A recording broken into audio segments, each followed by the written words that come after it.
Hey, I'm Ryan Reynolds, owner of Mint Mobile, with a message for everyone paying big wireless way too much. Please, for the love of everything good in this world, stop. With Mint, you can get premium wireless for just $15 a month. Of course, if you enjoy overpaying, no judgments, but that's weird. Okay, one judgment. Anyway, give it a try at mintmobile.com/switch. New activation and upfront payment for 3-month plan required. Taxes and fees extra. Additional restrictions apply. See mintmobile.com for full terms. 'Tis the season to shine with H&M. Discover the holiday collection and find fashionable pieces for your wardrobe or for under the tree. Get inspired and dazzle with this year's glam. From tuxedo styles, bow detailed pieces, impressive prints, and more. From unforgettable looks to unforgettable gifts. With fashion finds to home decor, find it all at H&M.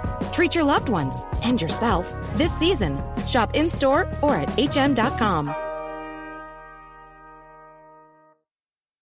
Hey, I'm Ryan Reynolds, owner of Mint Mobile, with a message for everyone paying big wireless way too much. Please, for the love of everything good in this world, stop. With Mint, you can get premium wireless for just $15 a month.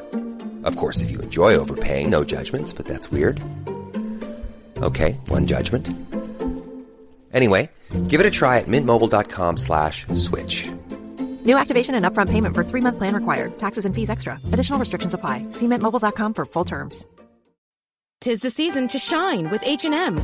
Discover the holiday collection and find fashionable pieces for your wardrobe or for under the tree. Get inspired and dazzle with this year's glam. From tuxedo styles, bow detailed pieces, impressive prints, and more.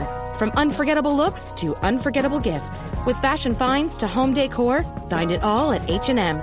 Treat your loved ones and yourself this season. Shop in-store or at hm.com.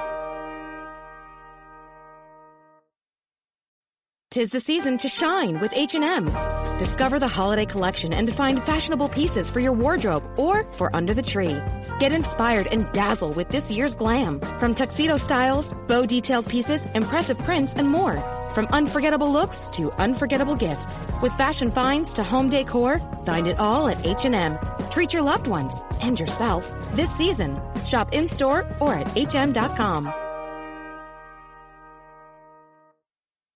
Hey, I'm Ryan Reynolds, owner of Mint Mobile, with a message for everyone paying big wireless way too much. Please, for the love of everything good in this world, stop. With Mint, you can get premium wireless for just $15 a month. Of course, if you enjoy overpaying, no judgments, but that's weird. Okay, one judgment. Anyway, give it a try at mintmobile.com/switch. New activation and upfront payment for 3-month plan required. Taxes and fees extra. Additional restrictions apply. See mintmobile.com for full terms. Empowered and Unapologetic is part of the Practice of the Practice Podcast Network, a family of podcasts that change the world. To hear other podcasts like the Bomb Mom Podcast, Beta Male Revolution, or Imperfect Thriving, go to practiceofthepractice.com/network.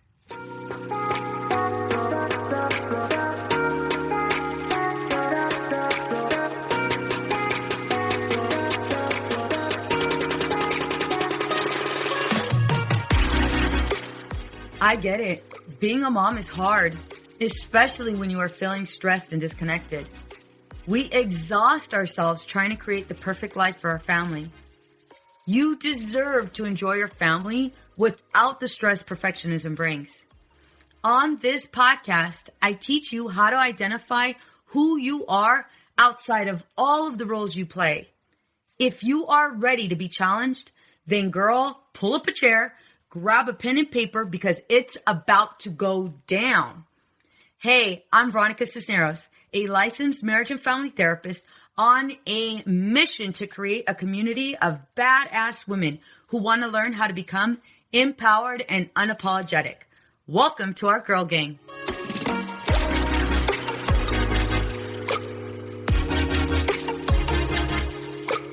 Hey ladies, welcome to Empowered and Unapologetic. I'm your host, Veronica Cisneros. We're going to shake things up a bit. Last week, I offered a free coaching session to the ladies who are in my free Facebook group. And the catch was the coaching session was going to be recorded live. No pressure, no pressure. So I want to say that I admire our guest for having the courage to assert herself and go for it. So today's guest is a 37-year-old who has been married for 19 years. They have one daughter who's 14, and her husband was in the Marine Corps for 8 years. He deployed twice. The second time was while she was pregnant. So this girl is a go-getter. So please help me by welcoming Bridget Phillips. Hey, Bridget. Hey, how's it going? It's going good. Thank you so much. Thank you so much for biting the bullet and just doing it. This is going to be so awesome. Oh, thank you. Yeah, no worries. So as a military wife myself, I have to say there is no way you can explain the struggle us military wives go through, and especially when they're on active duty. And so I just want to make sure that I thank you and thank your husband for your service, because I think that's really, really important that I thank the two of you. Oh, thank you. Yeah, we totally loved our time in the military, and I truly have an appreciation for anyone who's in it right now. So thank you to everyone who's going through it, been through it, all that too, for me as well. Absolutely. Absolutely. It's interesting because I don't think most people know that, if you've been, if anytime I come across someone else, maybe another wife that's, her husband served or she served, there's a different level of connection, like we totally get it. We totally get it. You don't have to say anything. We totally get, the life that you're living, just some of the pressures of the military lifestyle and how it impacts our family. So it's like this secret family that we all have. And it doesn't matter who you are. And if we just met, like there's this instant connection.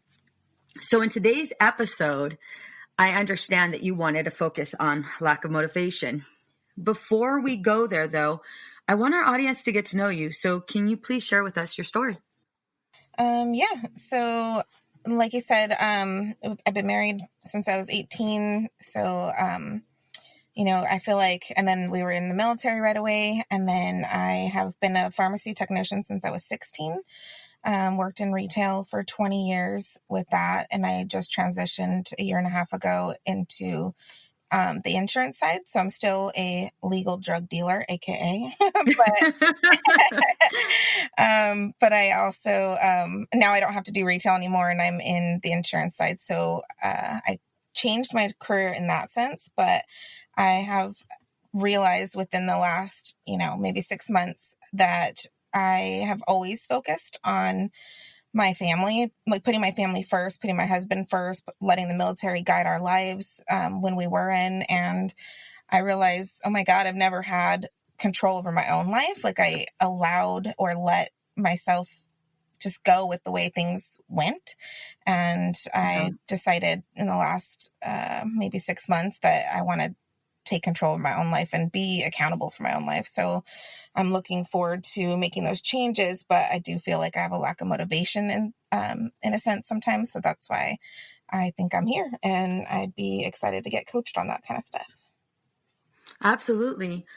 Being in the military, it's orders who basically dictate your life, right? Like, Yeah. The minute you receive orders, you have to go wherever the hell they tell you to go. And now you're living, in this new state, sometimes a new country. And, we constantly have to be ready to pick up and go. And, whether or not, you had 2 cars, well, now you're down to 1 if, the military isn't going to pay for both of them to be shipped, or it has to come out of pocket. So there's so much loss. There's so much loss that I don't think a lot of people, know, when you're married to somebody in the military or you're in the military. And, I love that you said, I love that you were able to admit that in so many ways, putting your husband's career first. And then in addition to that, being a mom first, I think when there's so much loss, when there's so much happening, we end up going to straight security and as fast as we can. And whatever control we can have, we latch onto it. And, it kind of sounds like for you, that was, being a focused, being focused on your marriage, being focused on your daughter, however, along the way, when we're putting so much focus in everyone else, except for ourselves, we tend to lose ourselves in the thick of it, and That's exactly right. Yeah. Right. And I've heard it so many times. I myself have been in that spot, where it was like, I didn't even recognize my own reflection because I wasn't used to looking at myself. I'd get dressed up in whatever my kids needed, whatever my husband needed. Like I was attending to those things. So can you take us down that path? Like at what point did you realize, holy crap, how did I lose myself? Like where were you at? Cause I can tell you right now where I was at when I felt that way.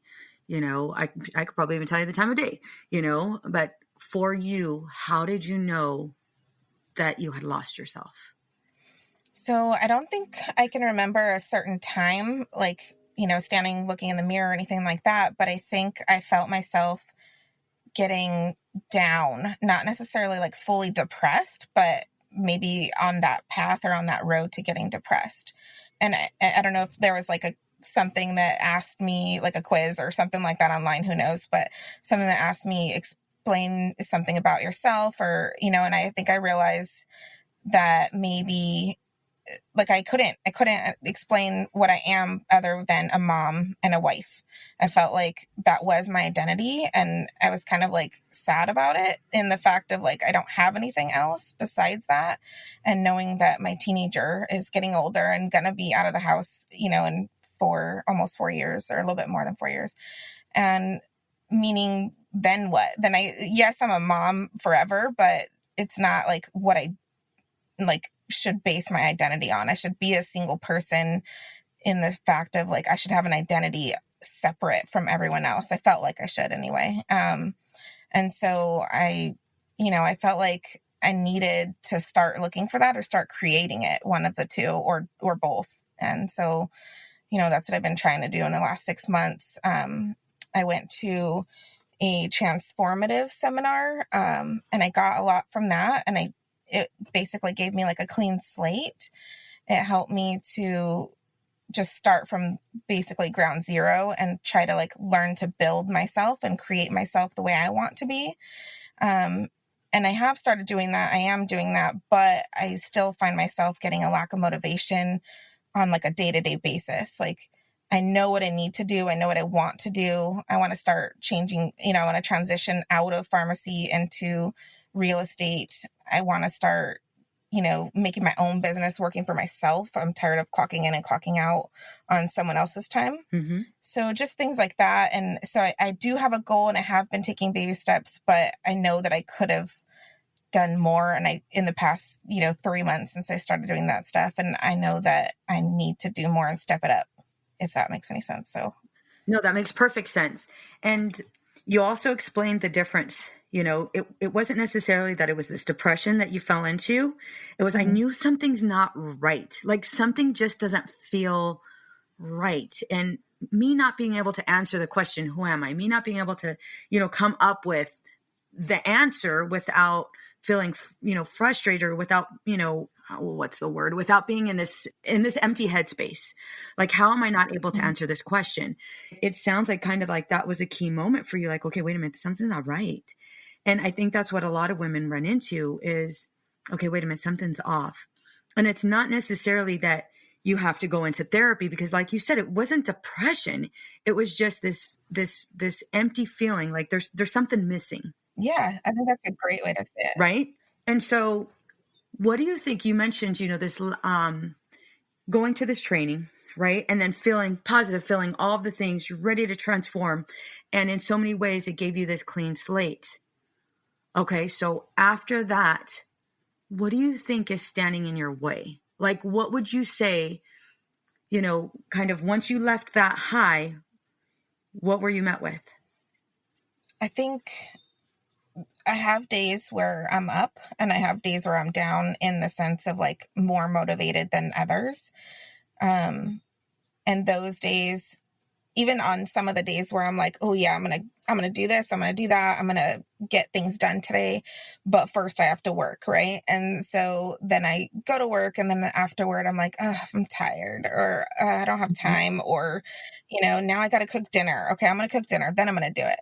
Then I cook dinner, and then I'm like, now I'm tired, I'll just do it tomorrow. And so I think maybe, just using those excuses and putting other things ahead of myself, and not really like looking at this is what has to happen. Like it's a priority. If I can make a quicker dinner, or if I can, like, sometimes I feel bad. That's another thing a lot of moms probably go through.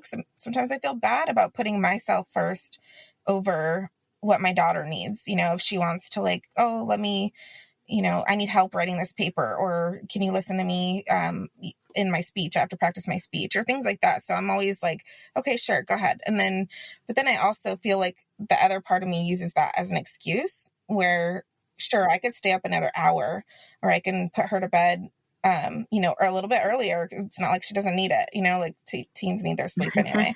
So I feel like I just, I make excuses around it too. But I also like let it slide so easily, and I let myself get put to the back of the line, if that makes sense. Yes.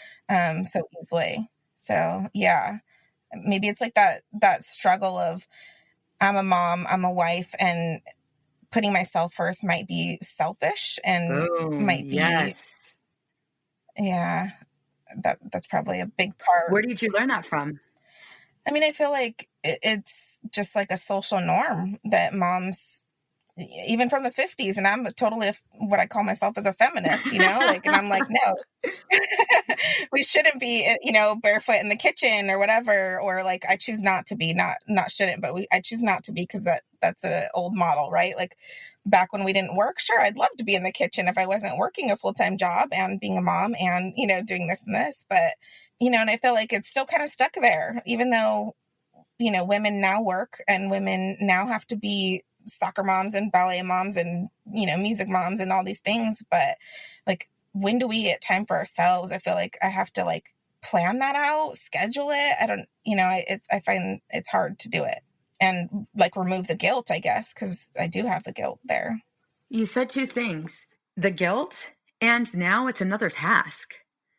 It's another task, me putting myself first. And when I met with this emotion, right? When I met with this guilt that I don't know what to do with, well, then I tend to go back to the norm. I tend to go back to what things fulfill me, what things I feel appreciated for and I feel validated for, right? And so automatically, if I'm, if I come home and I come home to a clean house and I make dinner from, the family, and I'm tending to my child's needs, well, that's the social norm. And I'm doing everything in line with what a wife is supposed to do.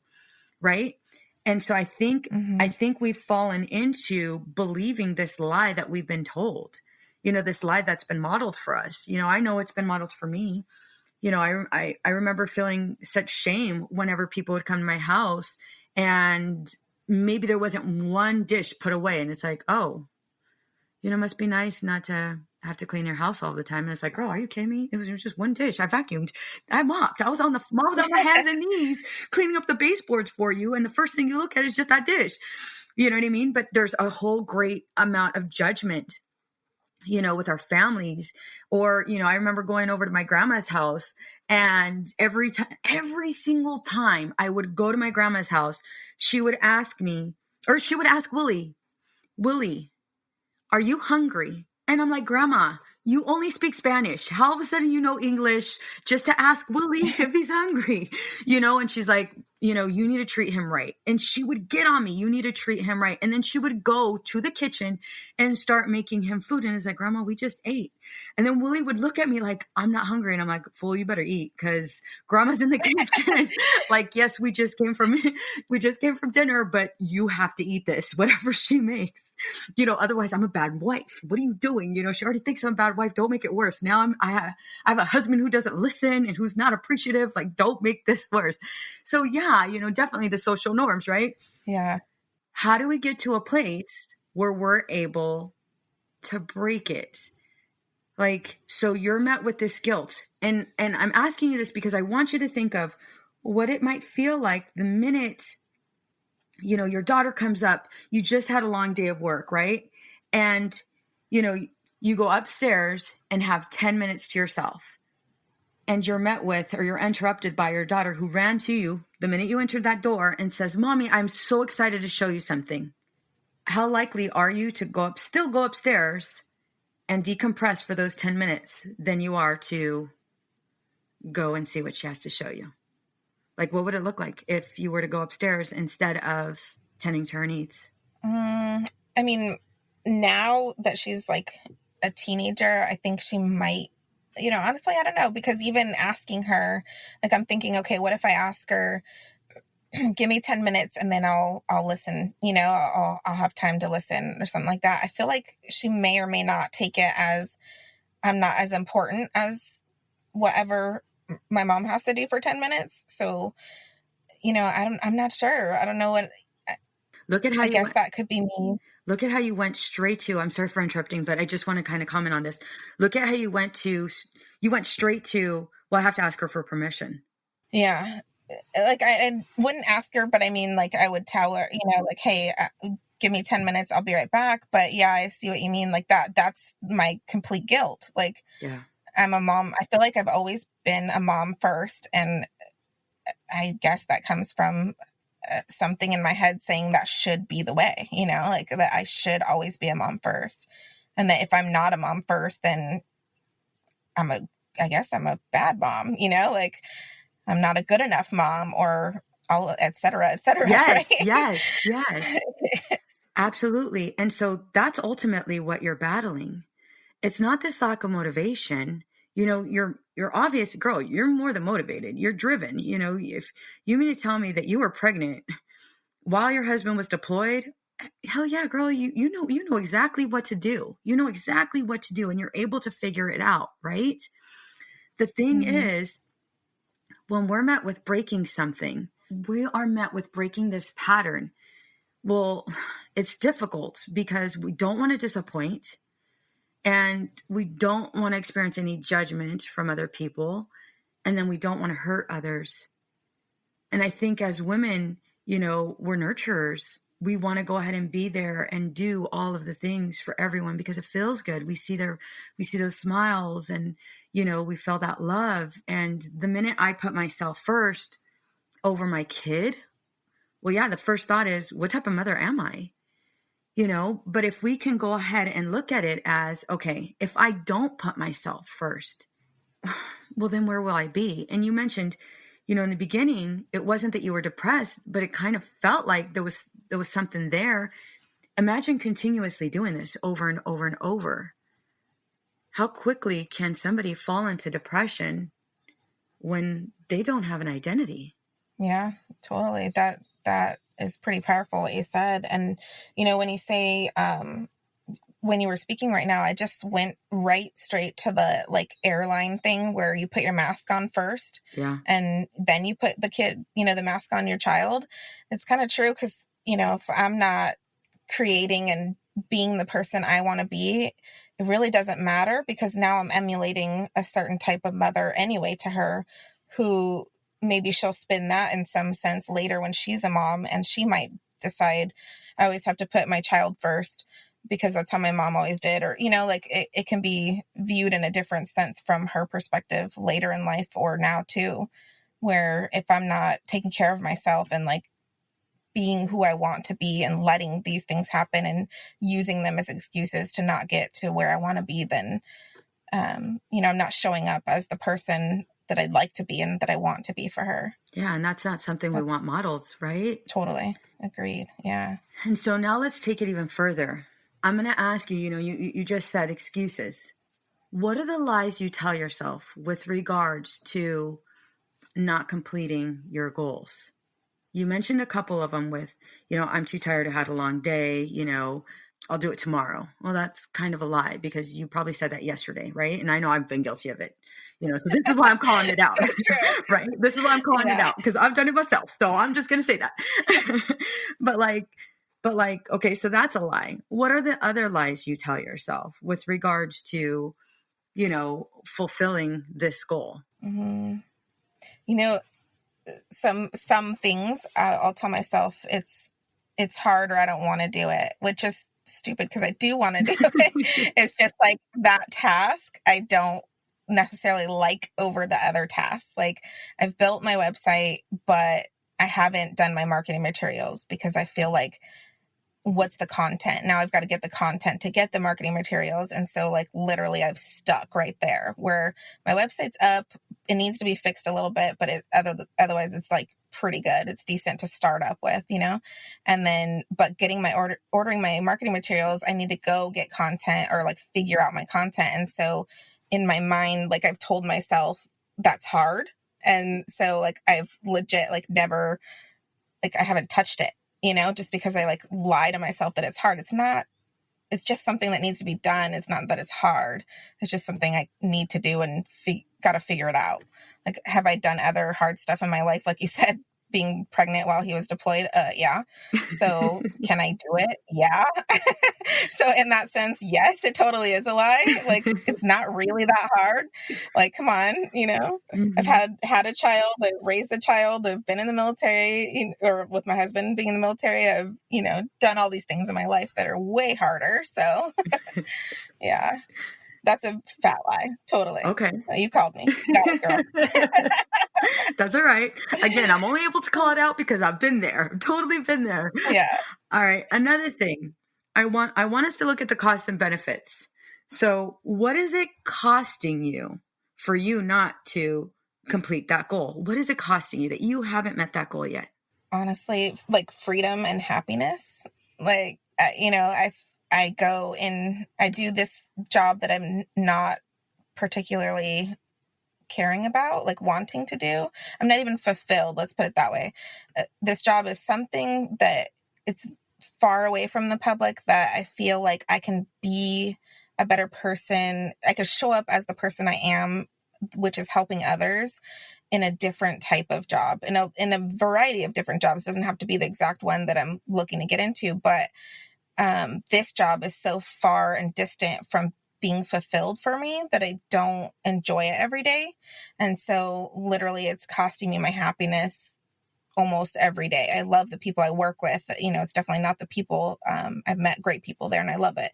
I love those people, but the actual tasks are not fulfilling to me. So I think that in that sense, it's costing me my happiness, like on the daily, which is not good to do to myself, like, yeah, no, absolutely. So I want you to take it even further. What else is it costing you? What is it costing you personally? So yes, freedom. Yes, happiness. Take it even further. What else is it costing you for you not to already have met that goal? To not be the person I say I want to be. Bingo. Yes. Tell me more.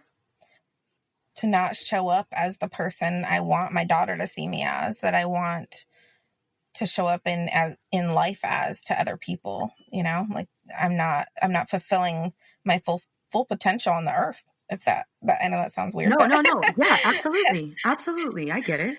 Yeah. And what's that like, that right there to say out loud? Honestly, sad. Like I feel sad about it because yes, I do, like I'm happy and I'm trying to be a joyous person and, happy with where I'm at and with who I'm with at the jobs I'm at now, or the job I'm at now, but definitely not my full potential. And it makes me sad. It makes me sad that I have been going a year and a half or going 22 years and a half, not doing what I know I should be doing or what I know I want to be doing. So, yeah, absolutely. And in so many ways we self-sabotage, right? We self-sabotage and not taking it to that next level, and this is where we're going to go into how it's benefiting you. How is it benefiting you not to go ahead and meet that goal? And oftentimes when I ask this question, people look at me like, Veronica, did you not hear that I want to live my life? Did you not? No, it's not benefiting me. It's actually costing me all of these things. Well, yeah, I agree. It is costing you a whole great deal. However, it's also benefiting you. And if it wasn't benefiting you, then you wouldn't continue to do it. So in so many ways, it is benefiting you. And I'm going to give you an example. I don't have to step outside of my comfort zone.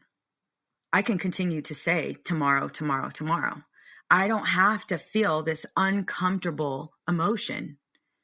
I get to go ahead and sit down and watch Netflix. That's a couple of the ways it's benefiting you.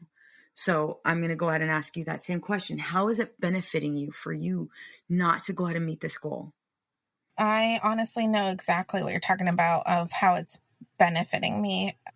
When I place blame on other things or factors or even people in my life, I know that therefore I have no accountability for my life. Beautiful. So like when, you know, we were in the military and I let that be my guide in my life. Like, this is where we're going. And so I stuck with retail because it was easy to transfer.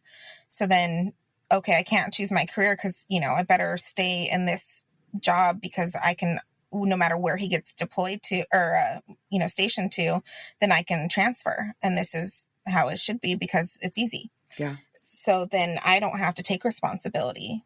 I have no accountability or responsibility. I just leave it at that. And that's the benefit, is that when things go wrong, I can blame it on him. I can blame it on military. I can blame it on anything. And that's one thing I did realize recently, you know, that I was doing that in the aspect of not having control over my own life.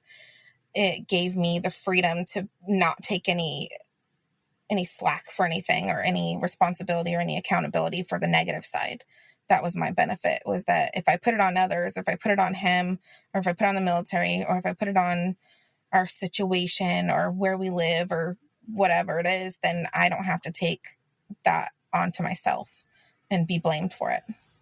Beautifully said. Beautifully said. And so now, knowing this, what is this kind of like to say out loud and own it? It's freeing, honestly. Like, I know that's not something I want to do. And I know that's not something that's fair in a marriage to do to my husband, you know, and I've had this conversation with him when I realized that I had done this a few months ago, that I've been doing this for 19 years, that, you know, it's freeing and it's powerful in our relationship now for him to know, and for me to come clean and complete with it, that, hey, I didn't even notice really that I was doing this, but I have been doing this. And it was pretty, actually, honestly, to be blunt, it was pretty shitty of me to do that. Yeah. I didn't know necessarily, like, maliciously I'm doing this thing, no, of but course not. Yeah. Yeah. But I, you know, once I realized it, I was like, wow, oh my gosh, you know, like, I've been living my life this way where I just roll with the tide, you know, like, I just go with whatever is. And I got married young at 18 and I just let it be the way it was and never looked to get out, looked to do anything different, looked to change my life the way I want to change it. Like, I never really took those onto myself. And I think in a sense it's kind of lazy. Like, I was kind of lazy about it. And I think also scared. I was scared to take a jump, to take a risk, to do anything. And that's just it. If it was risky, then, and I took it onto myself, then I'd be blamed for it if it went wrong. So I think I was just scared. And so, yeah, I try not to do that now. I try not to take that, but I think inaction kind of does the same thing, right? Like, if I'm not taking action, well, I'm not failing either. Yes. And I love how you said that. I'm not to blame. I'm not going to disappoint anybody. I'm not responsible for it. If I'm responsible for something, then I have to do it 100%. My kids, my household, right? And you mentioned lazy. I would challenge you on that. And here's why. Who the hell has ever taught you how to do this? You know, I know my mom, you know, looking at my mom's life, like, she did everything for us. Everything for us. She would be last to eat. You know, sometimes we wouldn't have food in our house. And, you know, if we had pinto beans or whatever, like, she would make sure it was enough for us. And maybe there were times that she went without, right? You know, same thing with clothes. You know, we'd get all of the clothes before her, you know, and, you know, now as an adult, I've asked her that question, like, you know, you sacrifice so much. And she's like, well, because I did it for you. And although that's beautiful, like, we hear that and it's like, oh my God, you have such an amazing mom. She's so beautiful. Yes, absolutely. And I'm not going to lie, as a kid, I feel guilty for that. As an adult, you know, like, oh crap. Then I owe it to my mom. Well, then I have to do whatever I need to for my mom. Like, then I need to do that. And so this cycle continues to happen. So if we were never taught, you know, that this was unhealthy, well, how the hell are we going to do anything different? And that's part of the reason why we're on this coaching call, is because I want other women to hear, like, listen, we all have gone through it. We're all going through it in one way or another. And there's a way to break from this. And so a question I want to ask is, now knowing what you know, looking back, how did it impact your relationship with your husband? Because we're on this kick that as long as I keep on doing what I'm doing, everything's great. My marriage is great. My kid's happy. Like, and in reality, that's not the case. And so how has it impacted or did impact your relationship with your husband and your daughter? I mean, I think that I might have touched on it right now, but it impacted it in the sense of, I wonder if maybe he felt more responsibility, if he noticed it in any way during the time that I was like not doing anything and not happy about my job. So let's say I come home, I'm complaining that, my job makes me mad, or I get irritated, or I get yelled at by customers, whatever it was. And if I'm coming home complaining, I wonder if any sense of him felt a certain type of responsibility to it without it being spoken. Maybe he might have felt that would have to be a question for him, but I could imagine that might be something that was there. Yeah. With my daughter, in the sense of me like choosing not to do things for myself or build my business or build my website, and instead help her, it could also have the same repercussion of where she might feel responsible, or like she might feel the blame if I put blame in any sense, either spoken or unspoken. Yeah.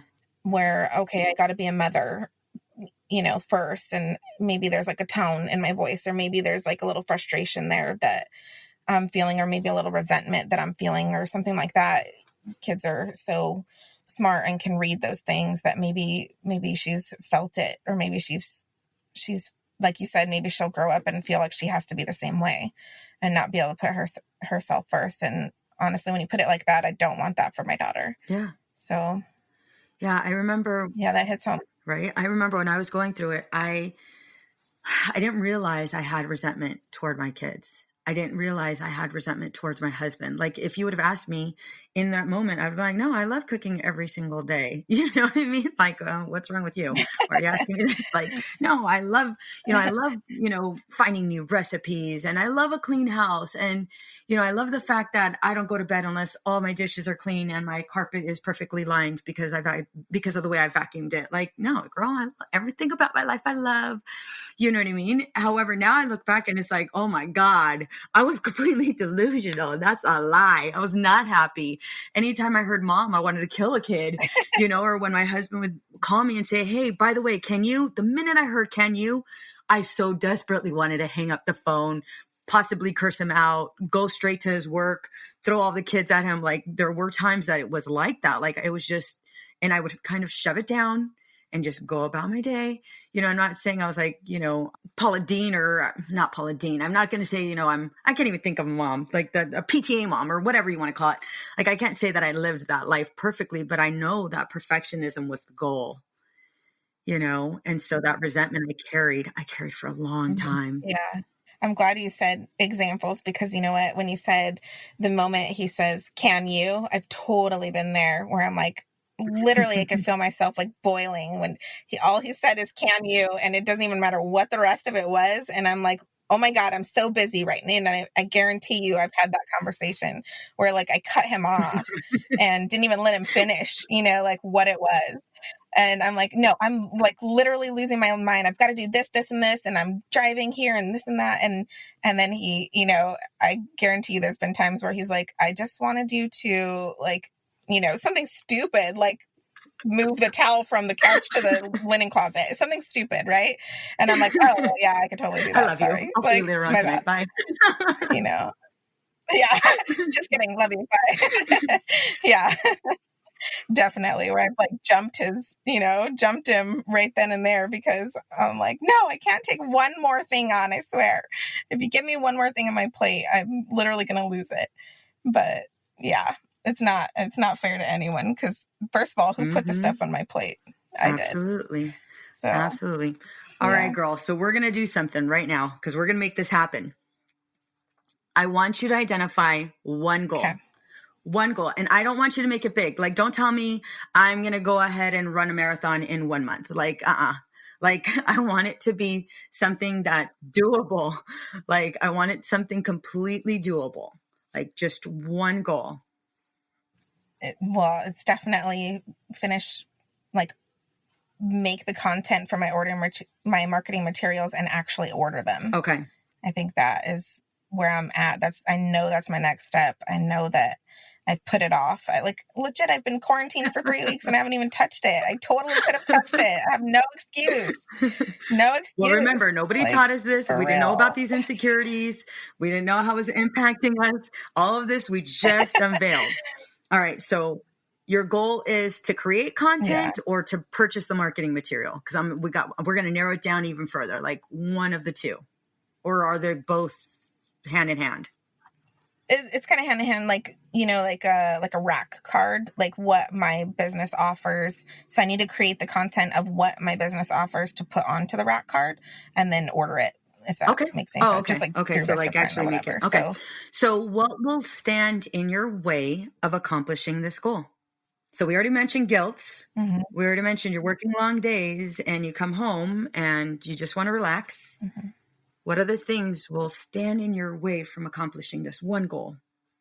Ultimately, I think it's just choice. Like, I have to choose to do that over watching 3 hours of Netflix or over sitting on Facebook for an hour and a half. Like, those are the things like that are going to entice me, it'd be easier. It'd be, like you said, more comfortable to just let life go by and not do anything about it. Yes. So usually I'm sure other people would let their clients, let the people they're coaching slide with that. They'd be like, okay, great. Yeah. I don't do that. We don't do Band-Aids here. So in order to create change, you have to want it so badly that you're able to lean into fear, that you're able to lean into your insecurities, and you're able to sit in those uncomfortable emotions, which all will probably be focused around fear, disappointment, not getting it right, and failure. You have to want it so badly that you're willing to sit in all of that.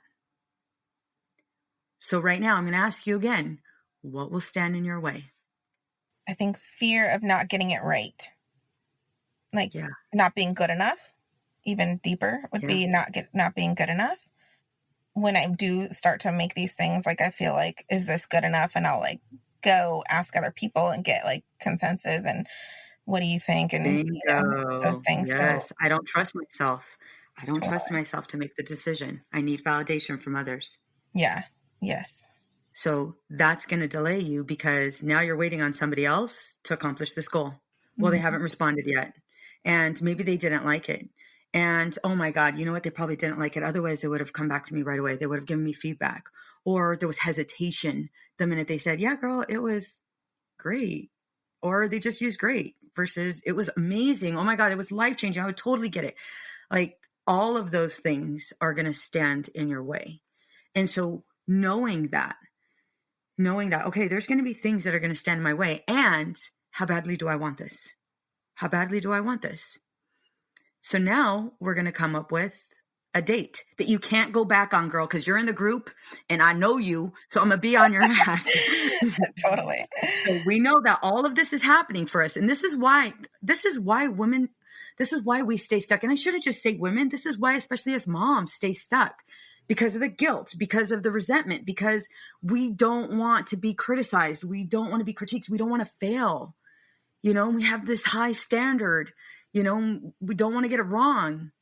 You're going to get it wrong. I'm just starting with this podcast, and launching it. And I probably got it wrong. I don't know, 50,000 times already, and so if we set a date, we can now hold ourselves accountable. So either way, we've already said we want it. So now we have to go ahead and follow through with this date. And we can't go back because you have to order it. And I want proof that you ordered it. When you're in the group, I want you to post it. Like, Veronica, I did it. Here's proof. So give me a date. Yes. Okay. Let's first start with what is today. What is the date? Let's I think first it's like start with what is the date today? Because I think it's the 4th, right? okay. Is it the 4th? Yeah. Yeah. Yeah. Okay. So let's say by, I know I probably could do it sooner, but I'm going to say the 14th. No. Okay. Y'all So know. right there. Stop it. Okay. So right there. Well, listen to what you just said. I could probably do it sooner, but Yeah. okay. So I'm already hearing, I don't Excuse believe me. in myself. I can't do it. Like all of that negative self-talk is coming up, right? Which is also Yeah. part of you self-sabotaging. Okay. And it's okay if it's an excuse. We're starting to understand why. And so are you comfortable with the 14th? Or are you going to forget about this? And on the 14th, you're going to be like, oh, wait a minute. Veronica mentioned something. We talked about something. Something's due today. Because if you tell me, Veronica, you know what, by the 14th, yeah, because of this and this and this and this is in line with this, and I have to wait anyway by that time because of this. Oh, okay, well, yeah, the 14th. But if you're telling me this because it's like, well, gives me a little bit of cushion, and Veronica, you're going to forget about this anyway. So, okay, no. Yeah, totally. Okay, you're right. And you just busted me. So let's say today's the 4th. So I will say in 4 days by the 8th that I will have this Yay!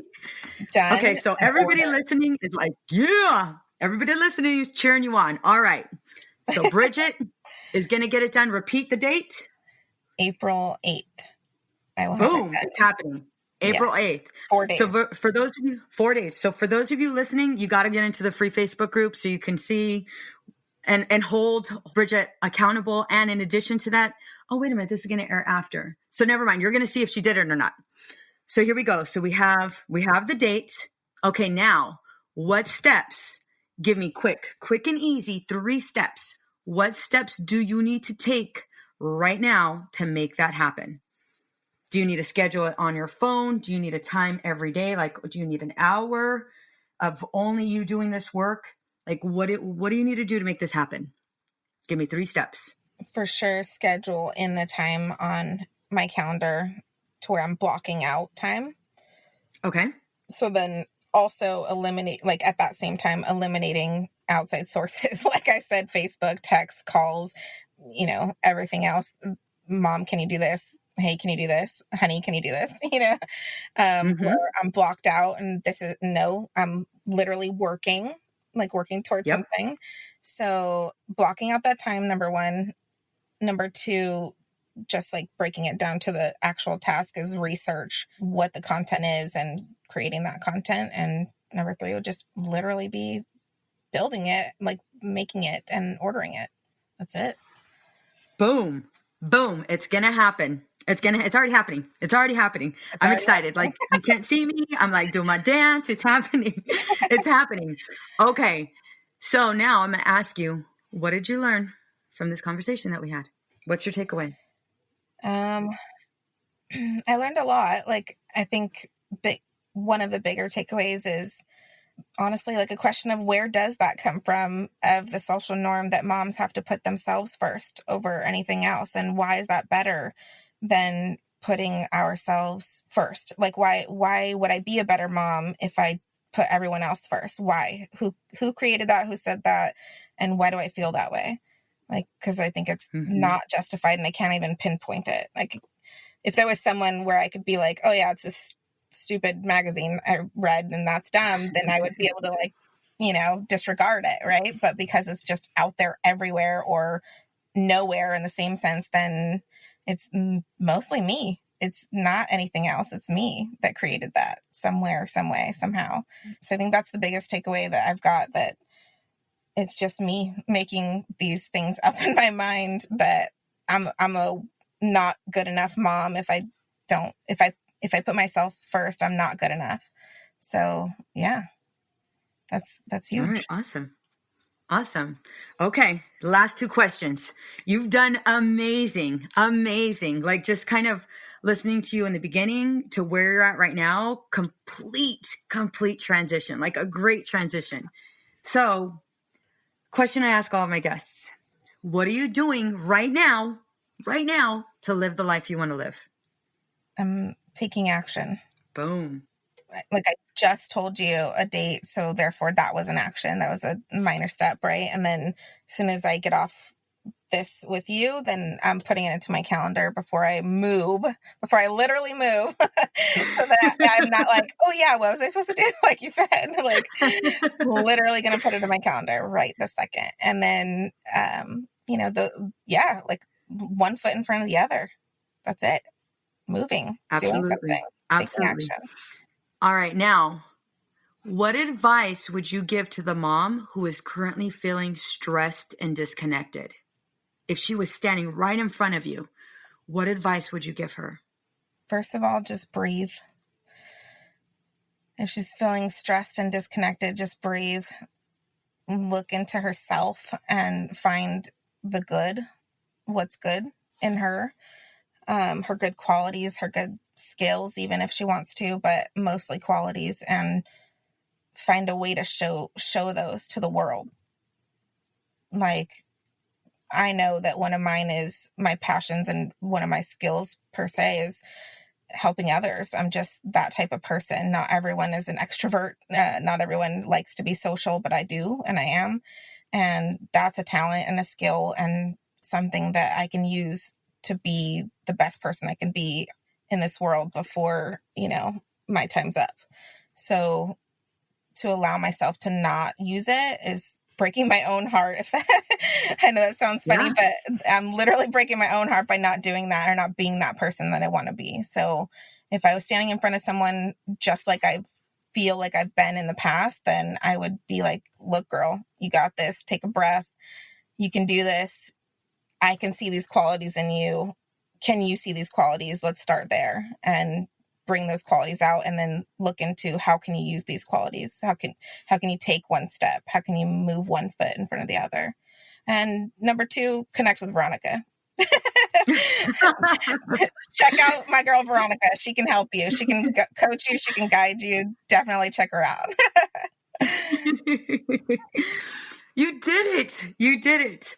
I have to say, ladies, please, please, please go straight to your iTunes, and I want you to rate and review this. And I want you so badly to shower Bridget with words of encouragement, because she was so brave, and she's our first person that that I've ever coached on the podcast. Not ever coached in my life. Don't get it twisted, but like just the first person that I've coached on the podcast. And she did such an amazing job. So please, please, please, if you can relate with her, if you can identify with her, hell, if you feel like you are her, please put it in the rate and review. Bridget, thank you so very much. I am so proud of you. I know this was a whole lot to ask, and you did it. You totally did it. Oh, you're the sweetest. Thank you. I really appreciate it. I do feel like legit excited. Like, I feel so great right now. I feel like excited to literally take the next step. So I'm so happy I did this. Thank you. Thanks for inviting me. Absolutely. Absolutely.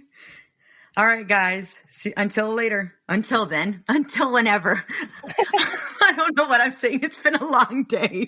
All right, you guys. I'll see you later. Bye.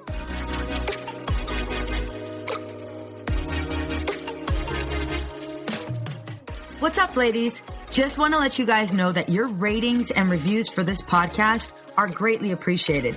If you love this podcast, please go to iTunes right now and rate and review. Thank you, guys. Many women lose their own identity in the shadow of being a mom and a wife. We are a community of women who support each other. We leave perfectionism behind to become empowered and unapologetic. I know you're ready for the next steps. If you want to become empowered and unapologetic, get my free course, Unapologetically Me, over at empoweredandunapologetic.com/course.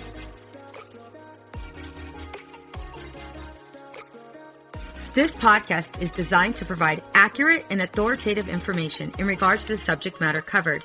This is given with the understanding that neither the host, practice of the practice, or the guest are providing legal, mental health, or other professional information. If you need a professional, you should find one.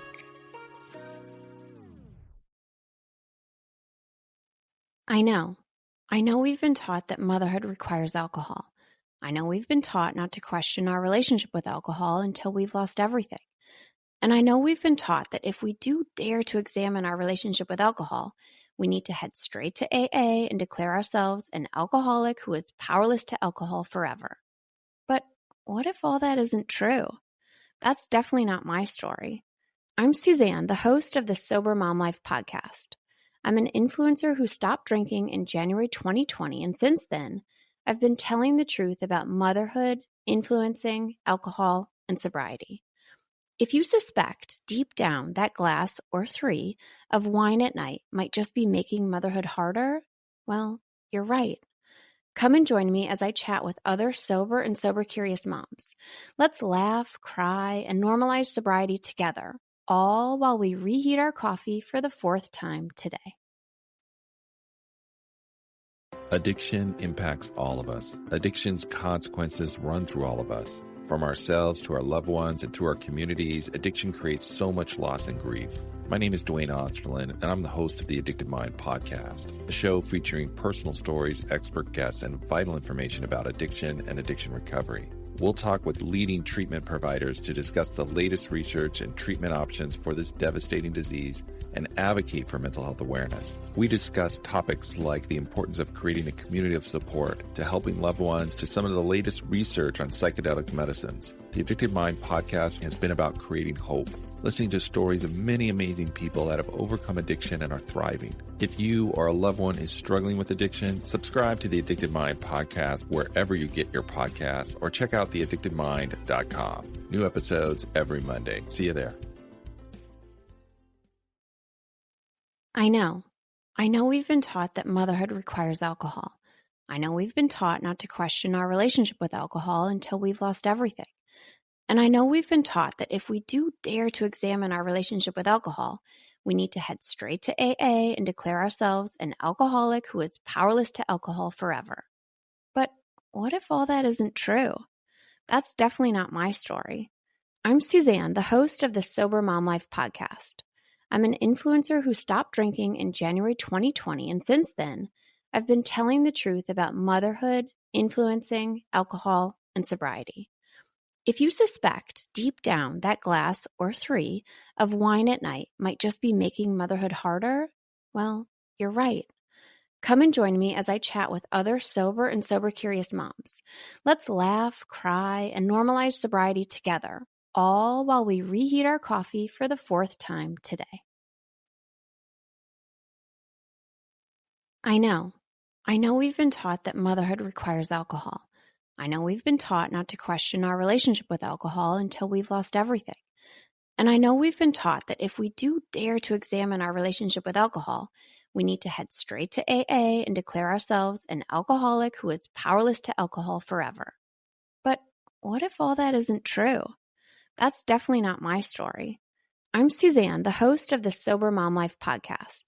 I'm an influencer who stopped drinking in January 2020, and since then, I've been telling the truth about motherhood, influencing, alcohol, and sobriety. If you suspect deep down that glass or 3 of wine at night might just be making motherhood harder, well, you're right. Come and join me as I chat with other sober and sober-curious moms.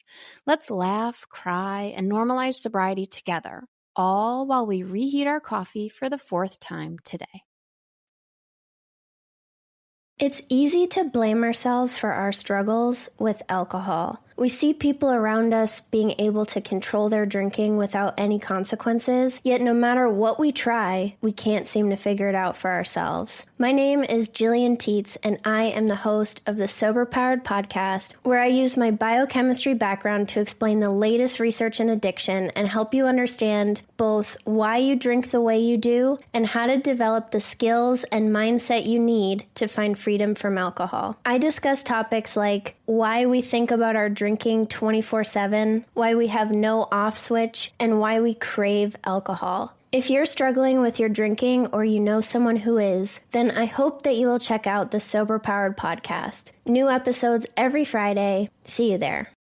It's easy to blame ourselves for our struggles with alcohol. We see people around us being able to control their drinking without any consequences, yet no matter what we try, we can't seem to figure it out for ourselves. My name is Jillian Teets, and I am the host of the Sober Powered podcast, where I use my biochemistry background to explain the latest research in addiction and help you understand both why you drink the way you do and how to develop the skills and mindset you need to find freedom from alcohol. I discuss topics like why we think about our drinking 24/7, why we have no off switch, and why we crave alcohol. If you're struggling with your drinking or you know someone who is, then I hope that you will check out the Sober Powered podcast. New episodes every Friday. See you there.